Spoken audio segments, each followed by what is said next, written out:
Bonjour et bienvenue à bord du Drakkar. Quel est notre menu du jour? Eh bien aujourd'hui, nous allons utiliser les masques de luminosité pour retirer les traces sombres laissées par un filtre dégradé. En effet, dans certaines conditions de dynamique forte, une solution peut être d'utiliser un filtre dégradé. Cependant, selon les conditions d'horizon et le type du filtre utilisé, il se peut que sur la photo résultat apparaissent des traces sombres à des endroits que nous ne souhaiterions pas voir affectés. Et bien dans un tel cas, les masques de luminosité deviennent de sérieux alliés pour isoler la zone et la traiter. Alors, voyons ça d'un petit peu plus près et plongeons dans Photoshop. Avec cette image, nous sommes aux ruines de l'abbaye de Kilwira à Temple Town, en Irlande. Comme il est aisé de le voir, une trace laissée ici sur le fronton par un filtre reverse 3 stop nous ennuie dans cette bien belle photo. Bien sûr, dans ce cas précis, penser fusion d'exposition en post-traitement au moment de la prise de vue aurait été la meilleure solution. Mais il n'en est pas ainsi, alors comment procéder? Avant toute chose, il nous faut vérifier qu'il y a de l'information sous la couche sombre du filtre. Pour cela, simplement monter l'exposition et évaluer. Dans notre cas, l'information est présente, donc procédons. Il nous faut remettre l'exposition à 0 et passer le fichier RAW tel quel dans Photoshop. Cependant, comme nous l'avions vu dans la vidéo dont le lien passe en haut de l'écran, nous la passons vers un objet dynamique et nous autoriser ainsi des va-et-vient entre Photoshop et Camera Raw. Il nous faut donc maintenir la touche Shift ou Maj enfoncée et cliquer le bouton Ouvrir un objet. À présent, nous dupliquons le calque par le menu Calque, Objet dynamique, Nouvel objet dynamique par Copier. Petit rappel, cette option nous permet de faire une copie du calque, mais aucun lien n'existe entre les copies. Dans un premier temps, il nous faut trouver un masque qui couvre au mieux la partie du fronton que nous souhaitons retoucher. Cette partie étant sombre, nous pourrions être tentés de faire une visite des masques Darks. Darks 1 et 2 ont tendance à sélectionner un peu tout.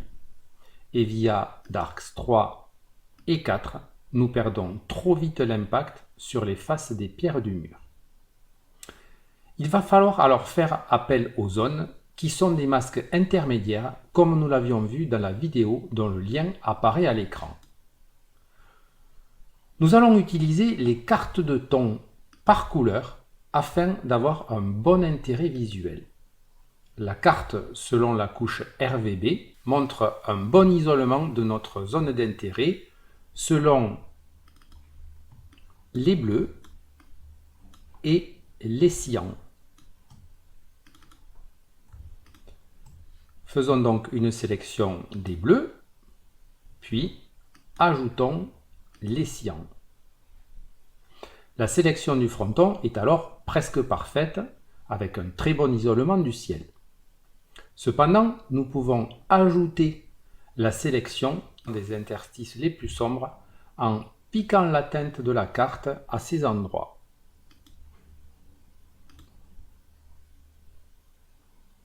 À présent, appliquons ce masque sur le calque de copie. Puis, nous revenons à Camera Raw en double-cliquant sur sa vignette. Nous savons que le filtre est un -3 stop. Donc, relevons l'exposition de 3 stops, comme ça. Puis, nous allons également monter légèrement le contraste pour avoir une meilleure séparation des pierres du mur.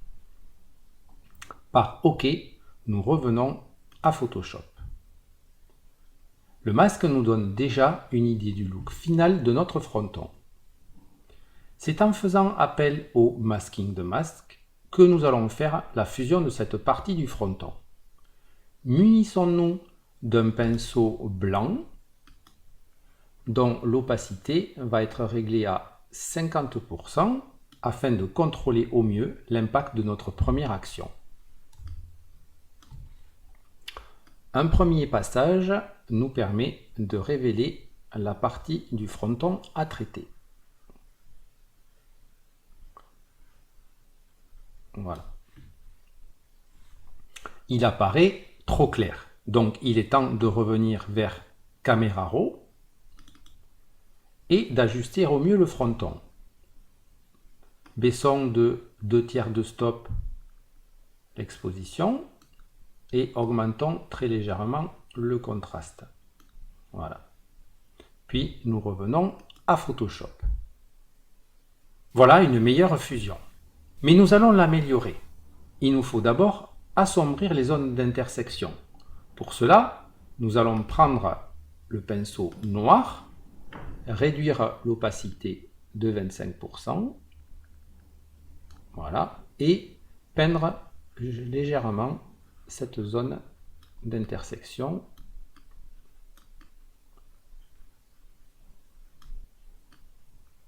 Voilà. Ensuite, en prenant le pinceau blanc et en conservant la même opacité, nous allons éclaircir la partie haute du fronton.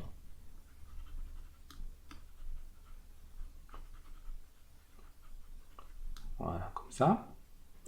À mi-hauteur, au-dessus de la fenêtre, il nous faut atténuer la lumière avec un pinceau noir dont l'opacité va être baissée à environ 15%.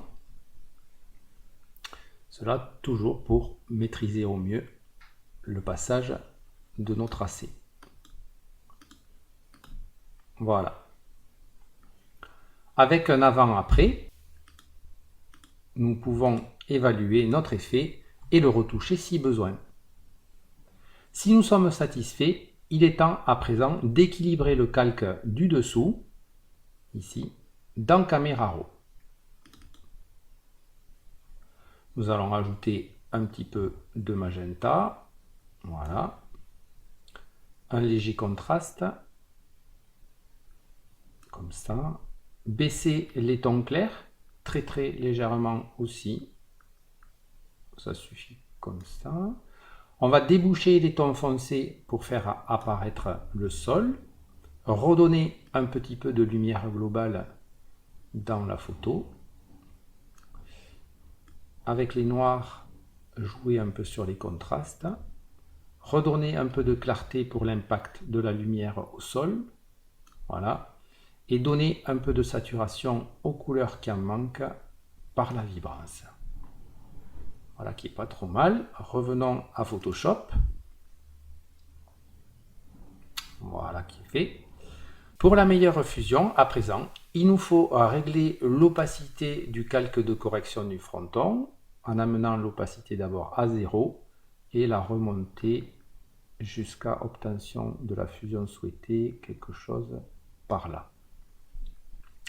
Puis nous pouvons appliquer le masque de groupe pour simplifier la pile Photoshop. Quelques derniers ajustements pour parfaire l'effet. D'abord, nous allons clipper un calque teinte et saturation sur le premier calque. Dans ses propriétés jaune, nous abaissons la saturation à -100. Également, écartons légèrement la fourchette de prise en compte des couleurs. Voilà. Et cela a pour effet de soustraire la lueur orangeâtre du soleil qui s'était propagée sur le filtre. Dernière touche subtile, nous allons prendre un calque luminosité contraste clippé lui aussi sur ce calque et légèrement à rehausser la luminosité pour trouver l'accord parfait. Voilà. Un avant-après pour apprécier notre action. Si je zoome à 100%, on peut voir la fusion des bords parfaite dans l'image, ainsi que les textures des pierres qui sont parfaitement conservées. Ouf, nous avons récupéré notre photo. C'est bien là l'essentiel. Maintenant, nous pourrons la retoucher et la prêter pour le mieux. Nous voilà rendus à présent à la fin de cette vidéo. Merci de l'avoir suivi. N'oubliez pas de nous laisser un petit mot dans les commentaires et si cela vous a plu, cliquez donc un pouce en l'air. Bien d'autres sujets qui vous intéresseront sont encore à venir. Alors pensez à vous abonner à notre chaîne en cliquant sur le bouton s'abonner et en sonnant sa petite cloche qui vous annoncera illico les nouvelles vidéos traitant des masques de luminosité ou bien les tutoriels Photoshop, les sorties photos en vlog et également le test de matériel. À présent, à très bientôt et until next time, tata!